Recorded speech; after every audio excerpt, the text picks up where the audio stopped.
So here was our idea. Suppose you take something very basic about what I like and what you like, which is the kind of food that we like. That's something that even very little babies know about. So we set up this situation in which the other person is expressing, telling the child that their desires, their likes, their wants are different from those of the child. And the question is, can the child use that information to make an inference about what my mental state is, even when that mental state is different from their own? Watch. Watch. Look. Ooh, yuck! Ooh, I tasted the crackers. Ooh, yuck! Ooh, I tasted the crackers.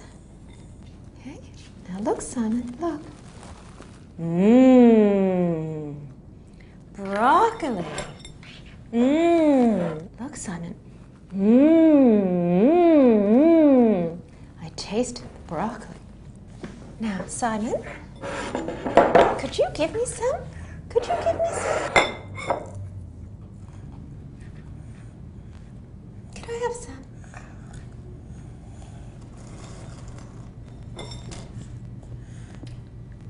Very good, thank you.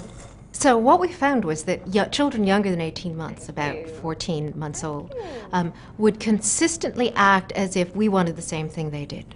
In other words, even though we'd said, yuck, crackers, and yum, broccoli, the children themselves clearly so much themselves liked the crackers, so much themselves wanted the crackers, that they attributed that desire to us too. By the time he's 2 years old, Simon will understand that people's desires can be different. A more abstract idea is that I could conceive of the world differently than you. Even if I see the same thing, the way I interpret that thing could be different. The way I think about it, the ideas I have about it could be different from the ideas that you have about it. And that seems to be something that doesn't develop until still later, so that our 3-year-olds who can understand that you could see something differently from me don't understand that you could represent something differently from me, or that you could believe something different about it than I do. Well, one situation in which you have to understand that the same object could be interpreted or represented in different ways is in something like an ambiguous figure, like the famous duck rabbit. What is this a picture of? Can you look at this picture? Okay, what do you see? What is it a picture of? A duck. A duck, okay. Is there anything else this could be a picture of? What else? A goose. A what? A goose. A goose, okay. Well, you know what else this could be a picture of? It could be a bunny. Can you see a bunny?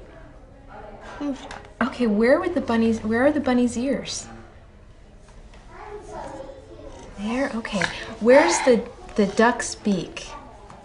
There, okay. So now, here's the fun part. Let's look at this picture, and this is a special picture because when you look at it, it might change back and forth from a bunny to a duck.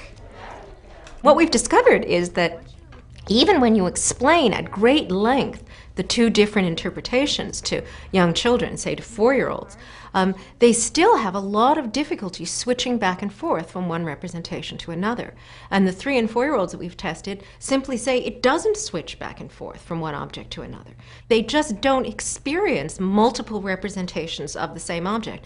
And it's only when they're about 5 or 6 that you suddenly start seeing them reacting to these ambiguous figures the same way an adult would and saying, okay, wait a minute, hey, look, it switched. It looked like a duck, and now it looks like a rabbit. Our adult conception of the mind deeply depends on the idea that we have these states like beliefs, what philosophers call intentional states, that have this property of referring to the external world but still being able to be different from the external world, being wrong or being opposite to the external world. And that basic idea that you could split up what the world is like and what your mind is telling you about the world, that seems to be something that children are only discovering when they're 4 or 5 years old. A mind that can understand ambiguous figures can understand that two people can have totally different beliefs about the world. These kids are 6-year-old psychologists with their own homegrown theories of mind.